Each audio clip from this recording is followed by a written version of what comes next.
My name is Megan Holloway. I am 37 years old, a real estate title examiner in Lexington, Kentucky, and at 4:40 on a Sunday afternoon, I stood at the end of my grandmother's gravel driveway while my younger brother cut a red ribbon in front of the farmhouse he had stolen from me on paper. The old place looked beautiful from the road. Fresh white siding, black shutters, a new wraparound porch, flower boxes under the windows, and a wooden sign by the mailbox that said, Holloway Farmhouse, restored by Brent Holloway. Neighbors were parked along both sides of the road. Contractors leaned against pickup trucks with cups of lemonade. A local home renovation blogger had a camera pointed at the porch. My brother Brent stood beside the ribbon with a hammer in his hand, and owner renovator printed across a banner behind him. His wife Kelsey was live streaming, smiling like the whole county had tuned in to watch love save a house. My mother Carol stood near the front steps, already crying before anyone had said anything honest. My father Richard stood behind her and looked at the dirt. I was handed a small name tag that said, family guest. Not co-owner, not heir, not the person who paid $31,800 to keep that house from a tax sale. Not the person who cleared the liens, corrected the boundary description, found the missing probate filing, kept the insurance active, and negotiated with a contractor when Brent overspent. Family guest. In my hand was the old brass farmhouse key Grandma Evelyn had tied to a faded green ribbon years before she died. In my tote was a tan county deed folder with the original probate order, tax receipts, lien releases, title search notes, the forged quitclaim deed, and the title defect email the county clerk had sent me that morning. Then my mother lifted her voice for the crowd and said, Megan only mailed paperwork from the city. Brent was the one who actually loved this house. People clapped. Brent smiled. Kelsey's live stream hearts floated across her screen. I did not move. I pressed the brass key into my palm and looked at Dana Cole, the county clerk title supervisor, standing near the porch with a tablet in her hand and a face that had gone very still. Before I tell you what happened when Dana asked who signed the deed transfer and my brother went pale, tell me this first. What time is it where you are right now, and where are you watching from? I want to know how far this story travels before my family understands that a house does not become yours because you film yourself fixing it. The farmhouse belonged to my grandmother Evelyn Holloway before it belonged to any of us. It sat 12 miles outside Lexington, with 2 maple trees in the front yard, a sloping back pasture, a smokehouse that leaned like an old man, and kitchen floors that creaked in the same 3 places every summer of my childhood. Grandma Evelyn raised me there half the year while my parents were busy working, fighting, and treating Brent like a miracle because he had been born after 2 miscarriages. I was the older daughter who learned how to balance a checkbook at her kitchen table. Brent was the little boy who got to run through the garden with muddy shoes while everyone laughed. When I tracked mud inside, Mom snapped at me. When Brent did it, Grandma said, well, the land wanted to come in too. She was gentler with him than she should have been, but she was honest with me in ways nobody else was. She taught me that land was memory with taxes attached. She taught me that a house could look sturdy and still be lost if nobody watched the records. People think houses leave families because someone stops loving them, she told me once, sorting property tax bills into a blue tin box. Most of the time, they leave because someone ignored the paper until the county did not. That sentence followed me into my career. I became a title examiner because I liked the part of real estate no one put on postcards. Deeds, liens, probate chains, easements, boundary descriptions, tax histories, release errors, missing signatures, and all the quiet defects that can destroy a sale after everyone has already chosen paint colors. My family mocked that. Brent built decks, patched drywall, posted renovation videos, and called himself a hands-on man. I searched filing dates and legal descriptions and got called cold. Mom loved saying Brent saved things with his hands. I saved things with records, which in her mind meant I had not touched them at all. When Grandma died, the farmhouse was supposed to pass through probate to me and Brent in equal shares. Dad knew it, Mom knew it, Brent knew it. Grandma had also left me a handwritten note in the old deed box. This house goes to the child who protects it, not the one who performs it. It was not a legal transfer by itself, and I knew that, but it told me what she had seen. She had seen Brent walk through the house with a camera talking about potential. She had seen me at the kitchen table paying the overdue county bill because Dad had forgotten it. She had seen Mom praise Brent for dreaming big while I called the insurance company to prevent the policy from lapsing after a roof claim dispute. Grandma understood the difference between loving a house and liking how you looked standing in front of it. Probate was messy because my family made everything messy when Brent was involved. The taxes were behind. There were 2 old liens from a contractor Grandma had used after a storm, one released but never properly recorded, one still showing as unpaid because the release had been filed under the wrong parcel suffix. The boundary description had an error from a 1978 survey that could have caused problems if anyone tried to refinance or sell. The insurance carrier wanted updates before renewing coverage. Brent kept saying he would handle it once he had the renovation vision. Vision did not stop tax auctions. I paid the first overdue bill because the deadline was 3 days away, then another. Then I paid to correct the lien release. Then I hired a surveyor to clean up the legal description. Then I found the missing probate filing in a county archive box after Dad told everyone the court was moving slow. It was not moving slow. My father had mailed the wrong form and never followed up. I fixed it. Brent filmed the old porch swing and posted, "First day saving Grandma's house." People commented with crying emojis. For the next year, the pattern got worse. Brent would demo a wall and post a video. I would check whether permits were required. Brent would buy reclaimed wood and call it honoring history. I would make sure the property taxes did not eat the house before the reclaimed wood had a place to go. Kelsey built an entire social media brand around it. Farmhouse Friday, Legacy Living, Saving What Matters. She filmed herself holding coffee on the porch I had paid to keep insured. She used Grandma's cookie tin in product shots. She put Lily, their 8-year-old daughter, in little overalls and had her say, "Daddy saved Grandma's house." Lily loved the farmhouse. That was the part that kept me from walking away completely. She loved the attic window, the blackberry patch, the little pantry door with pencil marks where Grandma had measured us. She did not know adults were turning her love into a brand. I refused to blame her for holding a story they handed her. Brent always needed money right after he got praise. The roof cost more than expected. The septic inspection found a problem. The electrician wanted half up front. The cabinet sponsor backed out. Contractors were threatening to pause. Dad called and said Brent was under pressure. Mom called and said Grandma would want us to help him keep the house in the family. I reminded her I was already helping by paying taxes and clearing title. She said, "You only handle papers, Brent is actually there." Actually there became the family weapon. He was there for the videos. I was there in every county receipt. He was there swinging a hammer. I was there preventing foreclosure, lien defects, and insurance cancellation. But no one claps for a woman who keeps a title chain clean.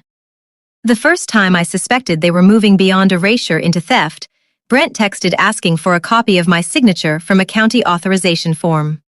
He said the refinance lender needed examples for identity verification because I was still in the probate chain.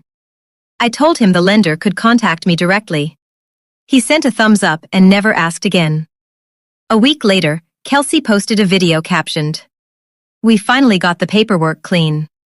This house is officially ours." I called Brent. He said she meant ours as in family. I asked if any deed had been filed. He laughed, "Megan, you sound like the courthouse has a heartbeat." I said, "It does when people lie to it." He hung up. The title defect email arrived the morning of the reveal. Dana Cole from the county clerk's office wrote that a recent quitclaim deed filed 3 weeks earlier created a chain issue because my name remained in the probate documents, but the deed appeared to transfer my interest to Brent Holloway with an electronic signature that had not matched several verification markers. She asked me to confirm whether I had signed. I sat at my kitchen table in Lexington and stared at the attachment. There it was. Quitclaim deed. Grantor, Megan Holloway. Grantee, Brent Holloway. Consideration, family transfer. Signature, a copied version of my name, stiff and wrong, lifted almost certainly from an old filing authorization. Filed from an online account connected to Holloway Renovation Office. That office was Brent and Kelsey's converted garage. The deed had been filed 3 weeks earlier. 3 weeks. While Kelsey posted countdown videos, while Mom told me the reveal would bring everyone together. While Brent invited sponsors, neighbors, contractors, a blogger, and half the family to watch him stand in front of a house he had not legally owned alone. I called Dana immediately. Her voice was careful. She confirmed the filing metadata. She confirmed the deed had triggered review because the probate chain still referenced my interest.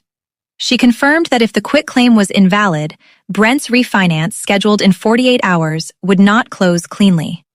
She also confirmed she had been invited to the reveal because Brent wanted a community filing certificate for the renovation story. I almost laughed. My brother had invited the county clerk to bless a title chain with a forged link. Dana asked if I would attend. I said yes. She said, "Bring your records." I packed the tan county deed folder like a woman packing a spine. At 4:15, before the reveal started, Kelsey met me near the driveway with a wooden plaque that said, "Holloway Farmhouse, saved by family." She wore a cream dress and a microphone clipped near her collar for the live stream. "We are having everyone sign the blessing plaque before the ribbon cutting," she said. Under the plaque was a folded ownership release, confirming that I supported Brent as sole owner and waived any remaining claim, reimbursement, or objection related to the farmhouse. My signature line had a little sticky tab. She smiled like this was normal. I looked at the tab, then at her camera. "This is not a blessing plaque." Her smile tightened. "It is just to avoid confusion later." The forged deed already created confusion. Her eyes flicked toward the folder in my hand. "Megan, today is not about legal drama." "Then why did you bring legal paper to the driveway?" Brent appeared behind her, hammer in one hand, already sweating through the collar of his shirt. "Please do not do this before the reveal." "Do what?" I asked. "Read?" His jaw tightened. Mom joined us before he could answer. "Your brother worked day and night for this house." I said, "I paid to keep the county from taking it." She snapped, "And you have never let us forget it. Because you keep forgetting on purpose." The front yard was full when the ribbon cutting began. 80 guests, maybe more. Contractors, neighbors, local press, Kelsey's sponsors, family friends, Dad's old hunting buddy, Brent's influencer followers watching live. The porch looked good. I will give him that. The railings were straight. The front door was refinished. The windows had been repaired, not replaced, which Grandma would have liked. Beauty makes theft harder to explain because people want the visible work to be the whole truth. Brent gave a speech about staying when others left. Kelsey filmed his profile. Mom cried openly. Dad looked at me, then away. Lily sat on the porch steps with a little green ribbon in her hair, swinging her feet. She waved at me. I waved back. I promised myself again that none of this would land on her. Then Mom gave her line. Megan only mailed paperwork from the city. Brent was the one who actually loved this house. The crowd clapped because they had no reason not to. A blogger whispered, "Great family tension," to her camera operator. Dana Cole stood near the side yard, tablet in hand, expression unreadable. Brent lifted the big scissors toward the ribbon. I stepped forward. Not fast. Fast looks guilty. "Dana," I said, loud enough for the first 3 rows of guests. "Before the ribbon is cut, can you confirm who signed the deed transfer?" Brent froze with the scissors half open. Kelsey's phone lowered 1 inch. Mom said, "Megan, don't." I looked at her. "You made it public." Dana walked forward. Good county officials do not enjoy drama, but they know when a public record has entered a public lie. "There is an active title defect review," she said. The blogger's camera swung toward her. Brent's contractor looked up from his lemonade. Mom laughed once, sharp and fake. "This is just a paperwork issue." Dana looked at her tablet. "A deed transfer is a property ownership issue. First proof slap. Clean, boring, devastating." Brent tried to smile. "My sister gave me her share because she knew I was the one restoring the house." I opened the tan folder and removed the probate order. "This says I am an heir." Then the tax receipts. "These are the overdue taxes I paid." Then the lien releases. "These are the liens I cleared." Then the insurance renewal. This kept coverage active. Then Dana's title defect email. This is how I found out someone filed a quitclaim deed with my name. The crowd had stopped murmuring now. Silence moved across the yard like shade. Kelsey whispered, "Stop filming." But her live stream was still catching enough. I held up the forged quitclaim deed. "I did not sign this," Brent said. "You knew what Grandma wanted." "Yes," I said. "That is why I brought her note." I unfolded the small paper from the deed folder. Grandma's handwriting, shaky but clear. "This house goes to the child who protects it, not the one who performs it." Mom's face changed. She had never seen that note. Dad had. I knew by the way he closed his eyes. Kelsey said, "That is not legally binding." I looked at her. "Neither is a forged signature." Dana tapped her tablet. The deed was filed through an electronic submission from the Holloway renovation office account. Brent's face went pale exactly the way the title promised. Kelsey stopped breathing for half a second. Dana continued. "The signature image does not appear to have been verified directly through Megan Holloway. The probate chain still requires review. The transfer cannot be treated as clean while authenticity is disputed." A contractor muttered something under his breath. The refinance broker, who I had not known was there, stepped back behind a truck. Second proof slap. This one hit the money. Brent dropped the scissors onto the porch table. "You are going to ruin everything because you want cash." There it was, the family frame. Money-hungry, bitter, legal-minded, not sentimental enough. I looked at the farmhouse, then at the people who had believed his videos. I spent money before cameras arrived. I lifted the tax receipt summary. $31,800 in taxes, liens, insurance gaps, and title cleanup. Mom said, "Family does not keep receipts." I looked at her. Counties do. A neighbor named Mr. Bell, who had known Grandma for 40 years, spoke from near the mailbox. Megan was the one at the courthouse after Evelyn passed. The yard turned toward him. He looked uncomfortable but kept going. "I saw her there twice. Brent was asking me where to find old barnwood." That was the first witness they had not planned. Then one of the contractors said, "Megan negotiated the payment extension last month. Brent said she was the money partner." Brent shot him a look. The contractor shrugged.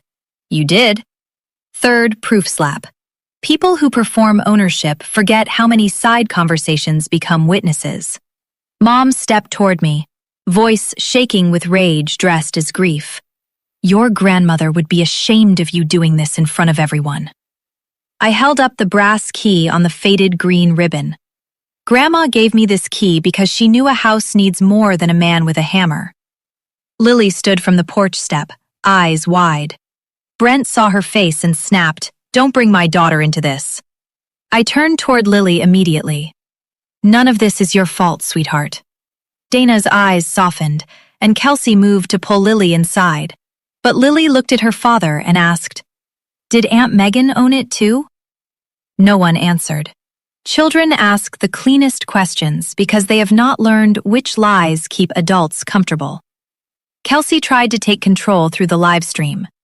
"We are having a family misunderstanding during a very emotional day," she said, voice trembling. I looked at her phone. "Then tell your audience why you tried to get me to sign an ownership release in the driveway." Her hand dropped.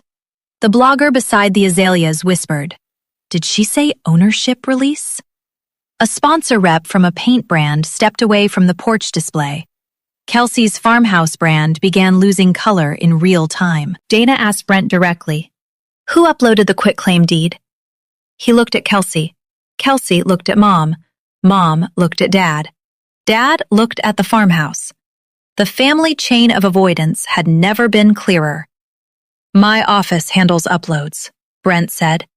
Dana said, "That is not an answer." I loved title people. Exact questions are little crowbars. Dana repeated, "Who submitted the electronic signature?" Brent said, "Kelsey prepared some of the paperwork." Kelsey's mouth fell open. The golden child had found the first woman nearby to absorb the flame. She said, "You told me Megan had agreed."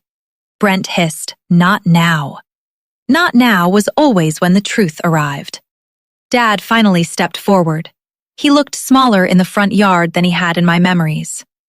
"Brent," he said, "tell them." Mom spun toward him. "Richard." He did not look at her. "Megan never signed anything." The yard went completely silent.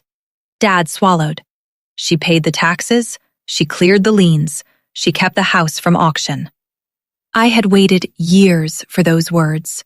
They came late, thin, and under pressure. They still changed the room. Mom whispered, "You are betraying your son." Dad said, "I already betrayed my daughter." That was the first time my father had ever named his silence correctly. Brent's face hardened. "You all act like I did nothing. I rebuilt this house." I looked at the porch, the windows, the painted trim. "You worked on it. That is true." He blinked because I did not deny it. But work does not become ownership through forgery. Dana nodded once, not at me, but at the distinction. Kelsey started crying, and maybe some of it was real. She had built a brand around a deed she had not checked because the lie benefited her. Consequences can produce honest tears. They do not erase the filing. The reveal did not cut the ribbon. It unraveled. Dana announced the deed transfer would require formal review and that any refinance depending on Brent's sole ownership would likely pause until the issue was resolved. The refinance broker made a call by the driveway. A contractor asked Brent whether payment scheduled after closing was still good. Brent told him not to panic, which of course made everyone panic. Kelsey ended the live stream. The blogger asked if she should stop recording, and Dana said she could not advise on media, which was the most county clerk answer imaginable. Mom sat on the porch step with one hand over her mouth. The red ribbon moved in the breeze, uncut and ridiculous. Brent followed me toward the side yard near Grandma's old maple tree. "You got your show," he said. I looked back at the crowd. "That was yours. You always hated that I stayed. You stayed where cameras could see you. I fixed the roof. I fixed the title." He stepped closer. "You do not even want to live here." That was partly true and completely irrelevant. Ownership is not measured by who wants the bigger bedroom. He lowered his voice. "If the refinance dies, contractors do not get paid. Lily loses her home. Mom and Dad get humiliated. Is that what you want?" There it was. The child, the parents, the workers, all stacked in front of his forgery like sandbags. "I want the deed corrected," I said. "I want my name restored. I want a written repayment plan. I want every contractor told the refinance is paused because of a title defect you created. And I want Lily left out of your explanations." His jaw worked. "You would sue your own brother? You filed my name." He had no answer. People who steal signatures rarely imagine the owner using her voice. The next morning, the fallout arrived with subject lines. Refinance closing suspended pending title clarification. Contractor payment schedule under review. Sponsor collaboration paused. County deed authenticity inquiry opened. Kelsey deleted 3 reveal posts and replaced them with one about unexpected family healing. Comments asked why the ribbon had not been cut. One neighbor wrote, "Maybe because of the deed?" The post disappeared. Deletion is not disappearance. Dana had records. The blogger had footage. Half the county had screenshots. Mom called me 21 times before noon. I answered none. She texted that Brent was sick, Kelsey was crying, Lily was confused, Dad was ashamed, and Grandma would hate what I had done. I replied once. Grandma hated losing land because people ignored records. Then I muted her.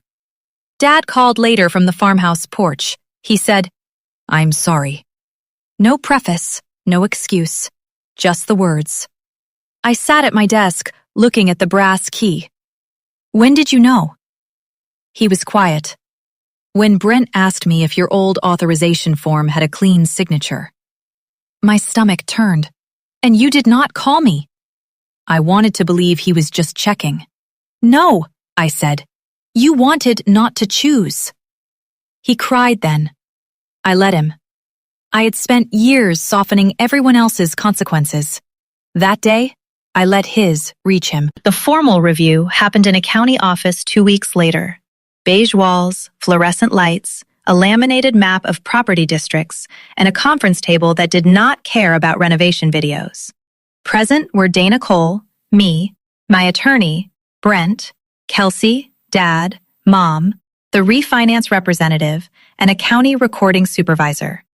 Dana laid out the chain: probate order, Megan and Brent as heirs, tax payments, Megan, lien releases, initiated and paid by Megan, quitclaim deed, filed 3 weeks before reveal, signature, disputed, submission account, Holloway renovation office, verification, no direct confirmation from Megan, refinance packet, Brent as sole owner.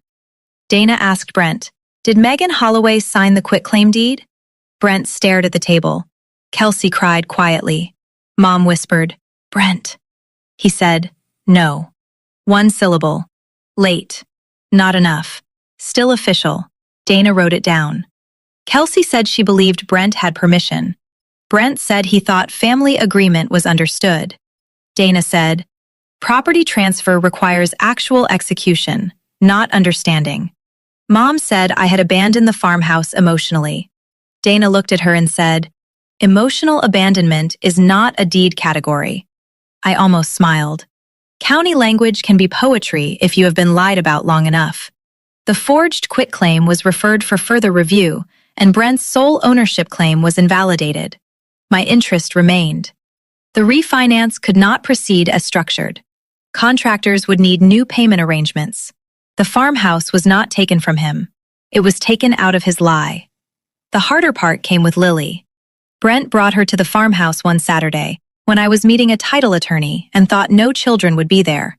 She walked into the kitchen, saw me measuring the old pantry door with the pencil marks, and asked if the house was still hers. I knelt so we were eye level. It belongs to the family in a way adults have to fix honestly. She frowned. Did Daddy lie?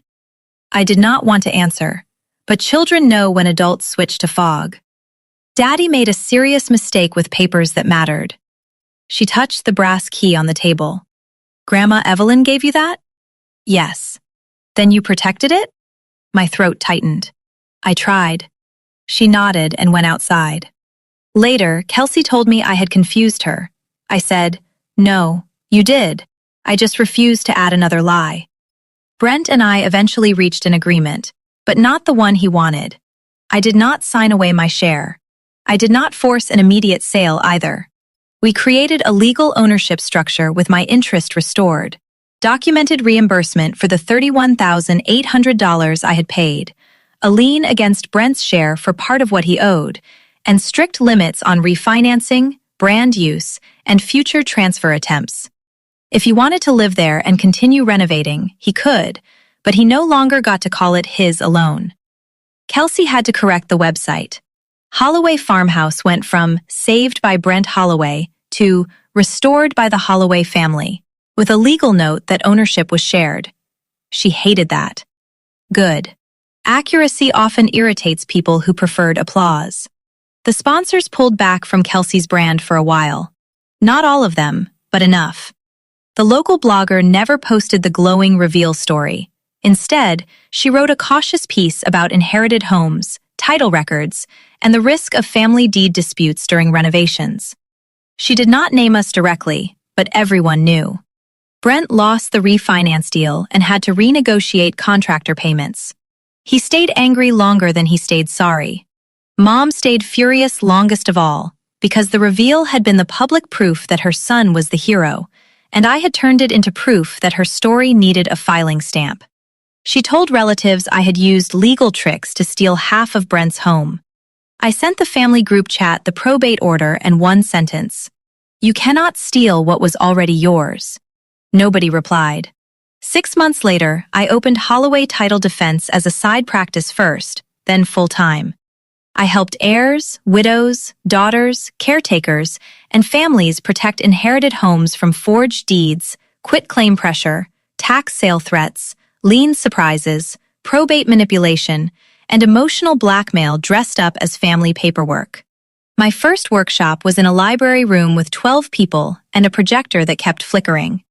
I placed the brass key on the table beside a sample quitclaim deed, a title search checklist, a tax receipt log, and a page titled, "A House Does Not Become Yours Because You Film Yourself Fixing It." People laughed at the title, then stopped when I showed how easy it was to lose property through one bad signature. A widow brought a deed her nephew wanted her to sign, just to simplify things. A daughter brought tax receipts for a house her brother claimed he saved. A retired man brought a boundary dispute from 1983. We worked through all of it. Grandma Evelyn would have loved that more than any ribbon. The farmhouse still stands. That matters. The porch is good. The maple trees are still there. The pantry door still holds pencil marks, including mine, Brent's, and now Lily's. I visit once a month, sometimes for legal reasons, sometimes because I miss Grandma's kitchen light. Brent and I are not close, but we are more honest than we were. He sends renovation expense reports now. They are messy, but they exist. Kelsey no longer films me without asking. Mom still says paperwork ruined the reveal. Dad says paperwork saved the house. That is new. I keep Grandma's note framed in my office, next to the brass key and the corrected deed record. This house goes to the child who protects it, not the one who performs it. My family invited me to the dream home reveal as the sister who never helped because I was not swinging a hammer for the camera. They called tax payments nothing. They called lien releases paperwork. They called title cleanup cold. They called forgery a misunderstanding. But the county records remembered what the live stream did not. I had not abandoned the farmhouse. I had kept it from auction, liens, title loss, and the kind of family myth that turns theft into a ribbon cutting. A house does not become yours because you film yourself fixing it. A deed does not become valid because your mother cries on the porch. And family land does not stay in a family because the loudest son calls himself the savior. It stays because someone protects the record before the county takes the keys. So tell me, if your family forged your name off the house you helped save and then invited you to clap at the reveal, would you stay quiet for peace? Or would you open the deed folder and let the county records speak?